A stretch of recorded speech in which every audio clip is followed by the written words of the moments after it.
Okay, this is the second flight. I think it'll be my last one because the wind's definitely flicking up as it said it would do.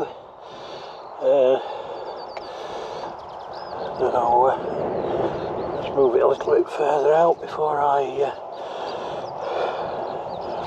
search for the satellites. Okay, it seems to have got the satellites, so now arm. Yes, the green light is flashing. I'll start to spool.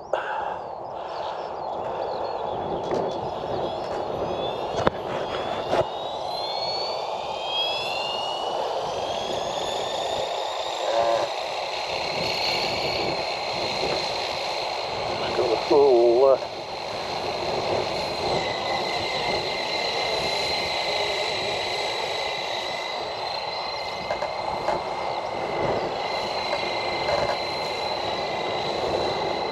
is really struggling now to keep into wind. The takeoff was perhaps a little bit sideways on. I think this flight will just be a case of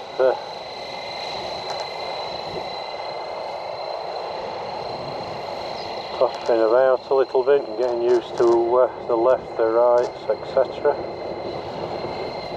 Just the wind is strong. It was due to be gusting 20, so I don't think it's quite that yet, but it's certainly picked up since the first flight. But I'm quite happy with how the heli's been held there by the GPS. It's certainly holding it in its position. It's having to work hard, but the system's working. It's good. Yeah, a little bit closer to the ground and see. Also very good.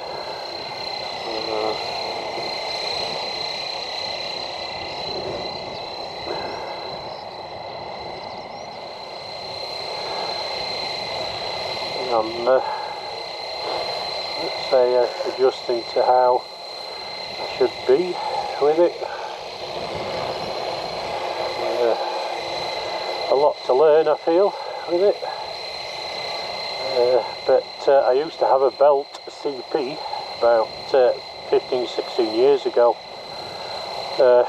and I certainly couldn't fly at anything like this. It was basically up. I didn't seem to be able to get it through the rotor effects on the hover, so it was basically straight into the deck. So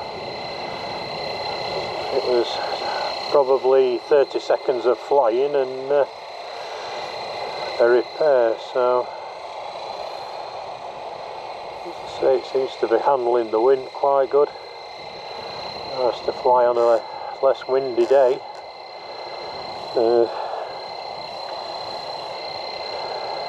I've got to have a go at return to home at the moment, so quite happy to fly it as it is. Just raise the height a little bit and see how it copes with the wind up there, so that's quite good. At the moment I am, let me say, happy with its responses. Having been I'll still call myself a beginner even though I've flown in the past helis. As I say, all I did really was crash them. But from what I understand from people, that's heli flying. Until you've actually become quite a competent flyer, all you can expect to do is crash them. So, but this seems a lot more user friendly, and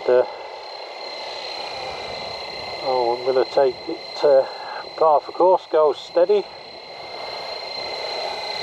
There we go. I certainly won't want to take it off. You can take all the GPS off and fly it as a normal heli, but I'm not going to, and neither am I, definitely not today.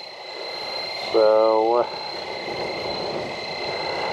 it's quite responsive to the climb and descend. Descends a little bit slow, but I guess that's so you don't just bash it into the ground. Yeah, it's now very, let me say, happy. I need to come back across here. It's always, for me, between a rock and a hard place with helis, do you play it low if something happens, it ain't got far to crash and it'll be minimal damage? Or do you play it a bit higher where you've no ground effect? So, the manoeuvres like that are quite nice, straightforward to do, so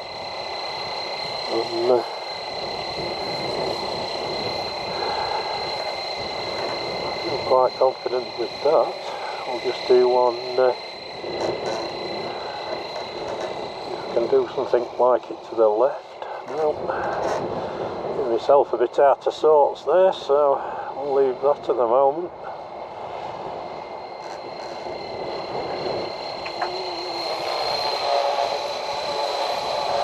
Sorry for that, straight into the sun. Not very good.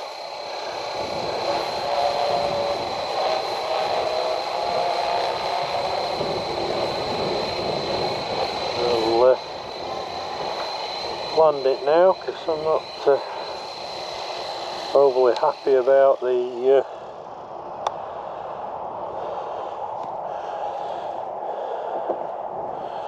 I was assuming that would the receiver there on the transmitter would be the flight battery, but it's not, so I'll have to set something up with a timer so I can get a time on the batteries. I've had those 2 flights now, I'm comfortable with the 2 flights, so I feel happy with the heli. I don't feel happy that I switched it off in flight, but I did it, so